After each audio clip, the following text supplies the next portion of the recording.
А сейчас пересказ фильма «Моя кузина Рэйчел». Приятного просмотра. В 1830-х годах светский лев Эмброс усыновляет своего кузена Филиппа, когда тот теряет родителей. Эмброс вспоминает Филиппа как собственного сына, игнорируя все советы друзей о том, что парню необходимо присутствие женщин. Единственные женщины, которых можно пускать в дом, это собаки. В конце концов, Филипп уезжает учиться в город, но быстро возвращается, потому что ему не нравятся книги. Он предпочитает жить в поместье. К сожалению, Эмброс стареет и заболевает, и доктор советует ему переехать в более солнечное место ради его здоровья. Эмброс уезжает во Флоренцию и поддерживает связь с Филиппом, переписываясь с ним. Этими письмами он делится с крестным отцом Филиппа Ником и его дочерью Луизой. Однажды летом Филипп получает очень неожиданную новость. Эмброс начал роман с их вдовой кузиной Рэйчел. Я уверен, как только ты ее увидишь, ты поймешь, какая она светлая и хорошая. Что весьма любопытно, поскольку раньше Эмброс никогда не обращал внимания на женщин. Осенью следующего года Эмброс и Рэйчел поженились. Луиза дразнит Филиппа, говоря ему, что ему скоро придется переехать в новое жилье, но Филипп старается не волноваться, потому что Эмброс, кажется, забыл о существовании своего поместья. Однако следующие несколько писем начинают беспокоить Филиппа по-настоящему. Эмброс объясняет, что пишет, когда ему наконец удается хоть на несколько минут отлучиться от Рэйчел, что она всегда за ним наблюдает,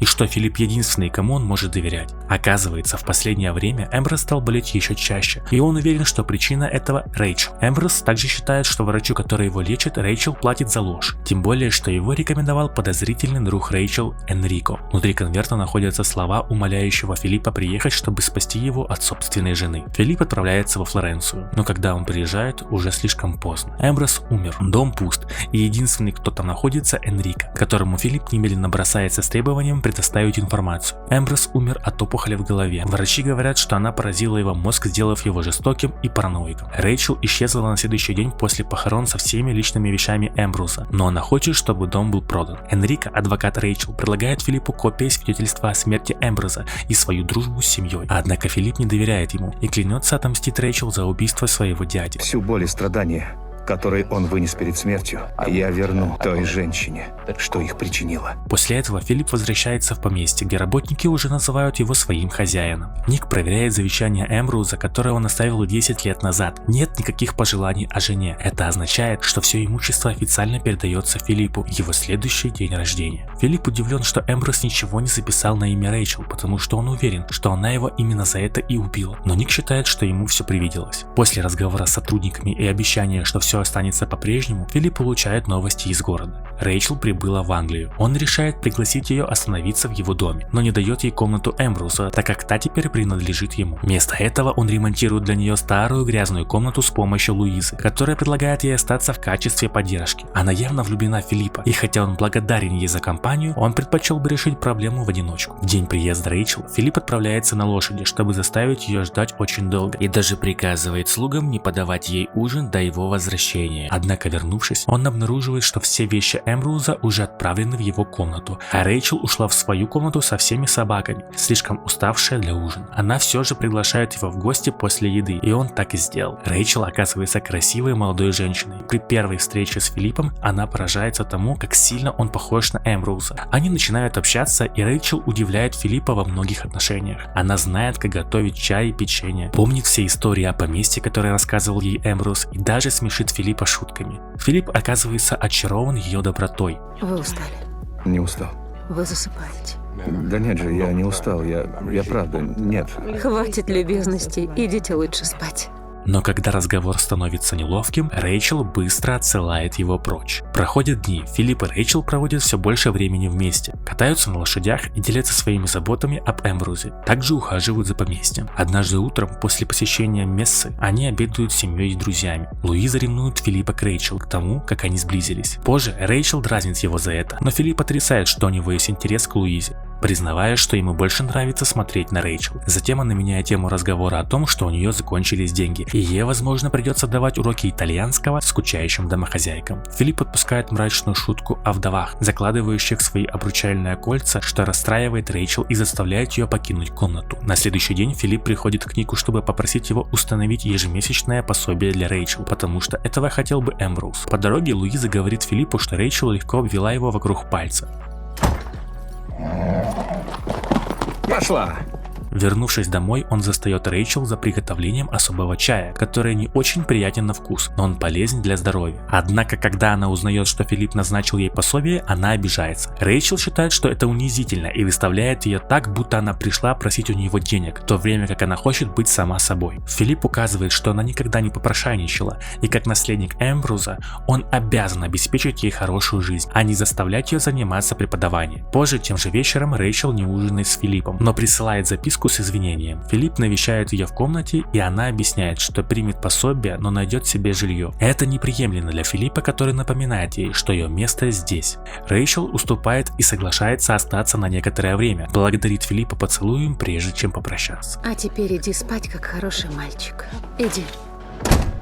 Рэйчел продолжает получать письма от Энрико, которые Филипп решает пока игнорировать. Она также помогает больным сотрудникам своим особым чаем, что вдохновляет Филиппа на добрые дела. Во время прогулки на лошади он решает показать Рэйчелу письмо, в котором Эмброуз обвиняет ее в том, что она его мучает, но затем бросает его в огонь. Он признается, что раньше ненавидел Рэйчел, но он понял, что она не та женщина, которую он себе представлял. После этого они наконец решаются осмотреть вещи Эмброуза, рассматривая возможность пожертвовать его одежду. Но это слишком трогает Рэйчел, поэтому Филипп утешает ее сквозь слезы. Желая, чтобы Рэйчел была счастлива, Филипп начинает готовить несколько сюрпризов. Он сам срубает елку, чтобы украсить ее к Рождеству, а затем также идет в банк, чтобы достать из сейфа жемчуг своей матери, который никто не носил с тех пор, как она умерла. В канун Рождества Рэйчел надевает ожерелье и благодарит Филиппа поцелуем. Они устраивают праздник со всеми жителями поместья, едят, поют, танцуют и любуются большой елкой. Рэйчел даже принесла подарок для каждого работника. Однако не все сегодня счастливы. После окончания вечеринки Ник приносит Филиппу тревожные новости. Рэйчел уже сильно перевысила лимит по счету, потому что она отправляла деньги из страны. Филипп отказывается верить в нечестную игру и объясняет это тем, что Рэйчел щедрая. Поэтому он приказывает Нику увеличить ее пособие. Ник не в восторге от этого и делится информацией, которую он собрал, расспрашивая людей. Дуэль, на которой погиб ее первый муж Рэйчел, состоялась из-за одного из ее любовников, потому что все в городе знали о ее романе, так как они очень громко разговаривали по ночам. Когда Филипп упрекает его в том, что он поверил сплетням, Ник начинает ругать за то, что он взял ожерелье, но их спор прерывает Рэйчел. Она возвращает жемчуг Нику, заявляя, что для нее большая честь носить, но она не должна хранить их, если вызывает такое напряжение в семье. Филипп все еще думает, что все, включая жемчуг, принадлежит Рэйчел, поэтому она объясняет, что есть завещание, которое Эмброуз так и не подписал. Она показывает его Филиппу, который сразу же узнает почерк Эмброуза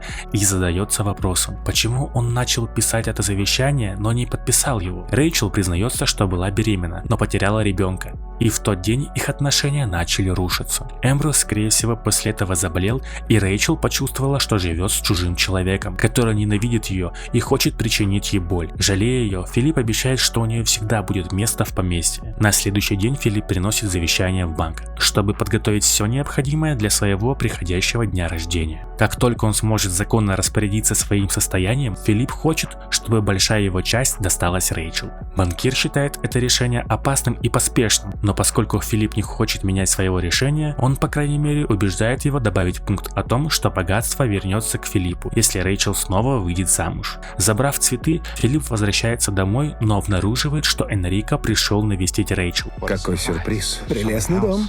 Вы же не против, чтобы ваша кузина показала его мне? Теперь Филипп должен наблюдать, как они проводят время вместе, болтая по-итальянски и постоянно касаясь друг друга руками. Рэйчел замечает ревность Филиппа и объясняет, что Энрико ее старый друг, поэтому им есть о чем поговорить, и он скоро уедет. Когда новое завещание готово, Филипп забирает его из банка вместе со всеми драгоценностями своей матери. Как опекун Филиппа, Ник должен подписать завещание, и он это делает, не сумев убедить Филиппа о том, что это ужасная идея. По дороге домой Филипп сворачивает на тропинку со скалы обрыва, которая рушится под копытами лошади, когда он проезжал мимо. Но, к счастью, он удерживается на земле и умудряется не упасть. И Филипп ждет, когда часы пробьют полночь, чтобы залезть в окно к Рэйчел, и чтобы провести первые часы своего дня рождения с ней. Он отдает ей конверт с завещанием, которое будет прочитано позже, и дарит ей все драгоценности, убеждая ее надеть жемчуг прямо сейчас. Растроганный Филипп просит провести ночь с ней, и Рэйчел соглашается. На следующий день Филипп собирает вещи для пикника, но Рэйчел покинула поместье, чтобы посетить город, поэтому он ее ждет у дороги. Когда она возвращается, Рэйчел объясняет, что ходила к Нику, чтобы он объяснил некоторые юридические формулировки в завещании, и он был очень мягок в обхождении, даже если она знает, что он ее ее не одобряет. Филипп отводит Рэйчел в поле цветов, чтобы устроить пикник. Но Рэйчел, похоже, не в восторге от этого и ведет себя отстраненно, когда они заканчивают. Позже, готовясь к ужину по случаю своего дня рождения, Филипп получает от Рэйчел особый чай, который он с жадностью выпивает. Во время ужина у Филиппа начинается ужасная головная боль с видениями, но он сосредотачивается на своей семье и объявляет, что женится на Рэйчел. Однако Рэйчел не понимает, о чем он говорит, и чувствует стыд перед всеми. После того, как Ник и Луиза уходят, Рэйчел объясняет Филиппу, что она согласилась заняться с ним любовью только дважды, чтобы поблагодарить его за драгоценности и завещание, а не потому, что у нее есть чувства. Расстроенный и растерянный Филипп хватает Рэйчел, чтобы не дать ей уйти от разговора. Это ломает ожерелье, заставляя Филиппа остановиться. На следующий день Луиза посылает Филиппу сообщение с просьбой встретиться с ней наедине. Она беспокоится о нем с самого Рождества. Филипп рассказывает о том, что произошло. Он думал, что Рэйчел ответила на его чувства, но ошибся. Луиза обращает внимание на любопытное совпадение. Рэйчел была восприимчива к Филиппу до того, как прочитала новое завещание, но стала отстраненной после того, как Ник объяснил ей особый пункт в браке. Филипп считает, что в этом нет смысла, потому что даже если бы имущество вернулось к нему, женившись на ней, он разделил бы все с Рэйчел.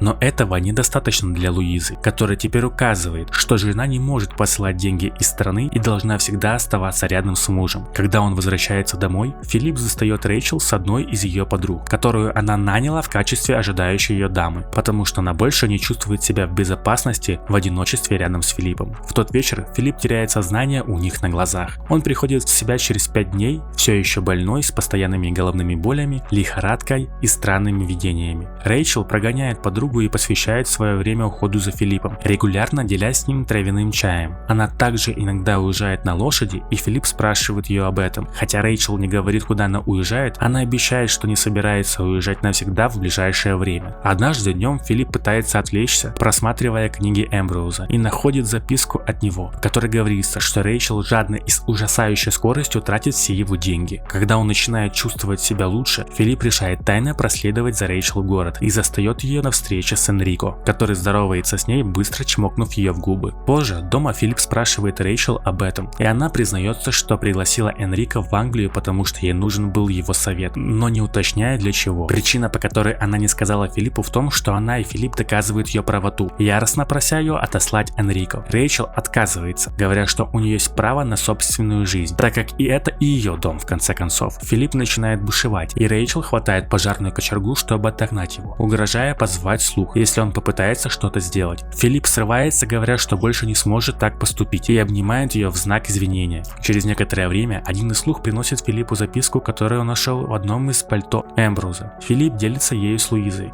которая зачитывает вслух теорию Эмброуза о том, что Рэйчел отравила его своим чаем. Он признает, что вел себя глупо, но ничего не может поделать, кроме как наблюдать за тем, как Рэйчел становится хозяйкой дома, устраивая обеды для семьи и друзей. Однажды днем Рэйчел готовит чай для Филиппа и Луизы и следит за тем, чтобы Луиза не взяла чашку, предназначенную Филиппу. Почувствовав подозрение, Филипп отказывается от чая, говоря, что он не в настроении. Затем Рэйчел объявляет, что поедет кататься верхом, а Филипп рекомендует прогуляться по тропинке, ведущей к обрыву, не упоминающей о несчастном случае, который произошел с ним. Когда Рэйчел уходит, Филипп просит о помощи у Луизы, перебрать ее вещи в поисках улик. Они находят записку из банка, в которой Рэйчел благодарит за возвращение драгоценностей, которые будут храниться в сейфе до тех пор, пока Филипп не унаследует их снова. Есть также письмо от Энрико, который советует Рэйчел не бросать Филиппа и, возможно, даже привезти его в Италию, чтобы погода помогла его здоровью. В этот момент Луиза решает поделиться информацией, которую она скрывала. Ник навел справки, и, похоже, Энрико любит парней. Утопая в чувство вины, Филипп бросается из дома и хватает первую попавшую лошадь, но когда он добирается до склона скалы, уже слишком поздно. Рэйчел упала и умерла. Годы спустя Филипп женат. У них с Луизой 2 детей, однако Рэйчел никогда не покидала его мысли, и он будет вечно думать, была ли она действительно невинна или нет, поскольку головные боли так все и продолжались.